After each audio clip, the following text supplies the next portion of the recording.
who controls the Federal Reserve that makes money out of nothing.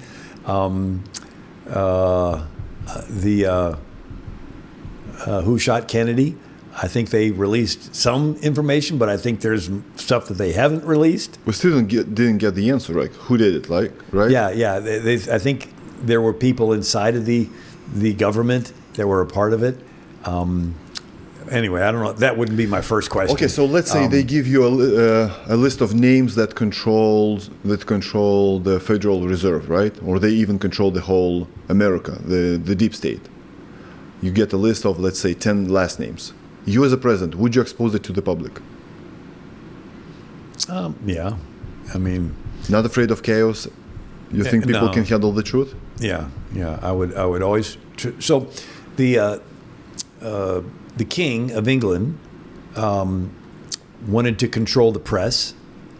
He passed what's called the Writs of Assistance, which gave him authority to arrest anybody on any suspicion and confiscate their property. And read everybody's correspondence. Open your letters and read it. And that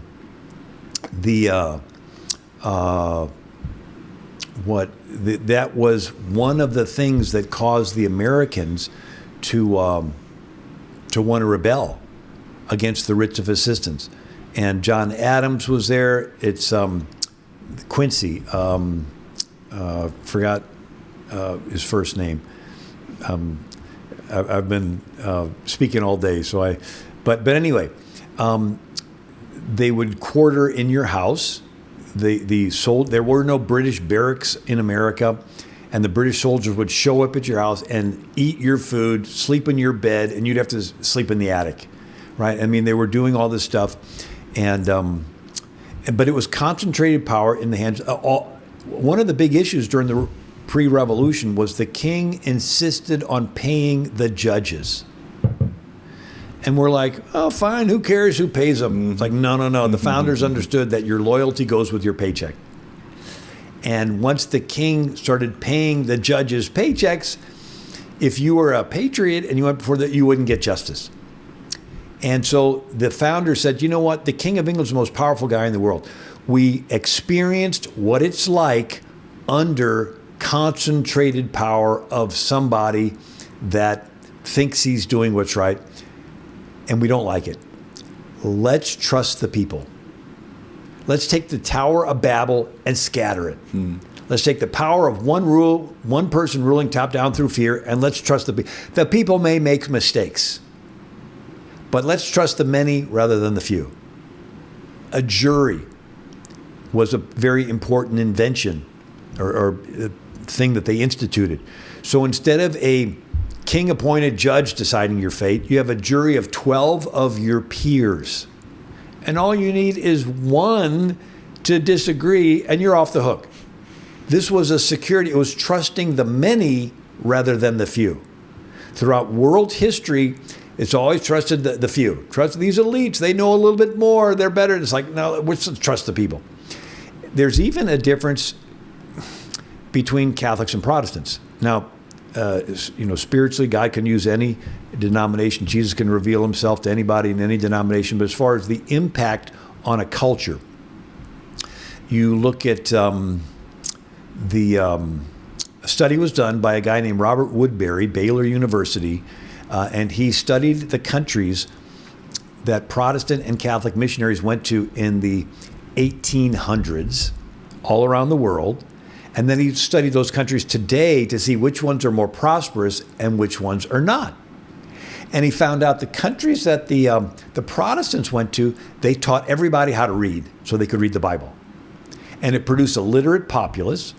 And in the Bible, they would read, the lazy man turns on his bed like a door on his hinges. And the one wicked servant buried his talent while the other ones went out there and did something with. And so it produced a thought, well, hey, I'm going to do something with my life. And it caused upward mobility. And those countries became more prosperous today. And the countries where the Catholic missionaries went to, they educated the upper class. The ruling elites, and the common people went from being illiterate going to a pagan temple to illiterate going to a cathedral. And today those countries are poorer with less freedom and less opportunity. And it's still a controlled top-down. So, I mean, you look at San Diego and Tijuana.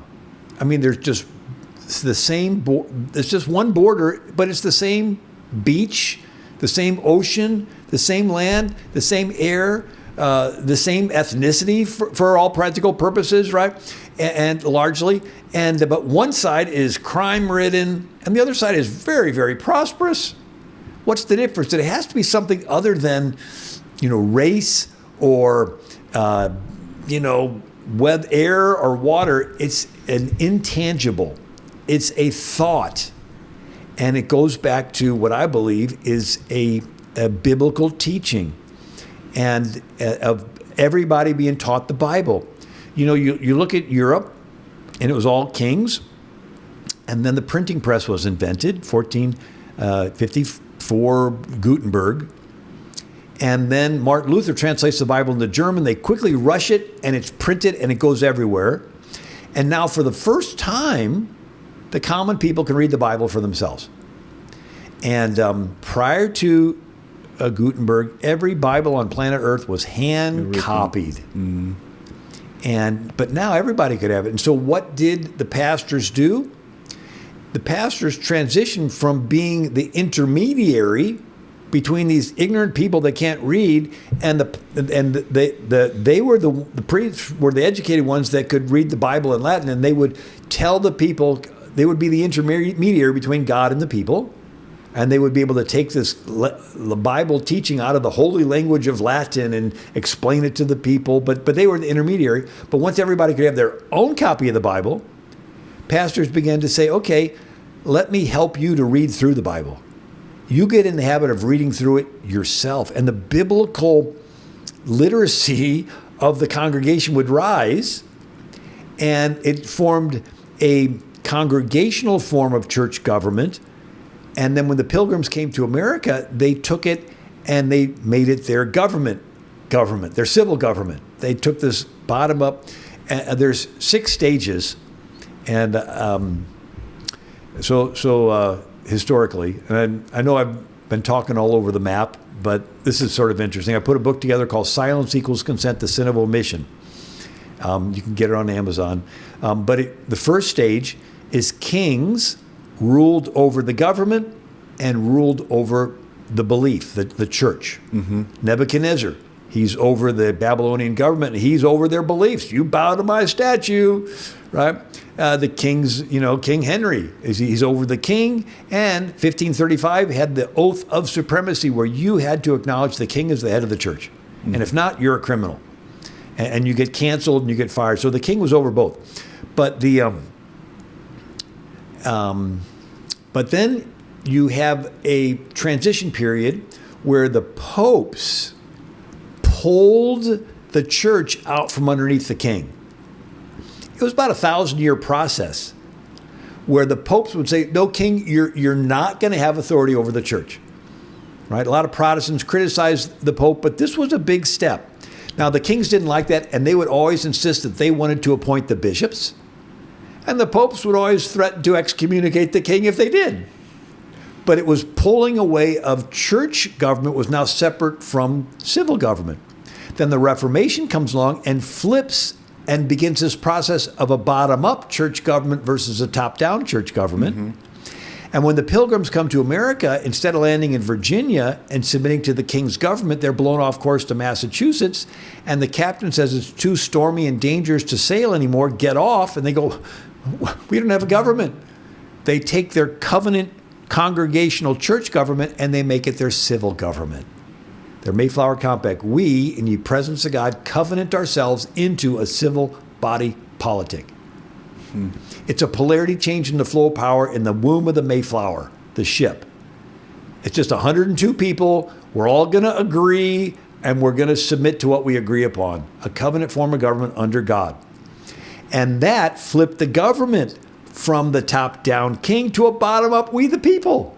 So you go from king being over both, king is now split, the pope's over one, the king's over the other, and then the church flips from a top-down pope to a bottom-up congregation, and then the congregational church government becomes the congregation civil government bottom up. But then you have a movement, it's called the Second Great Awakening Revival in the 1700s. It's great because it emphasized you having a personal experience with Jesus. But to some, it was so personal, it was only personal. And they said, when you have this experience with Jesus, your life will change. You should not do worldly things you used to do, bars and brothels and government. It's like, what was that last thing? Yeah, government, it's worldly. If you're really a Christian, you will withdraw from worldly government. Well, gee, if all the spiritual people withdraw from government, who's left to be involved but the less spiritual? And because they're less spiritual, they're going to yield to their ambitions. And they're not going to be content with ruling bottom up. They're going to want to get power hungry and rule the government top down.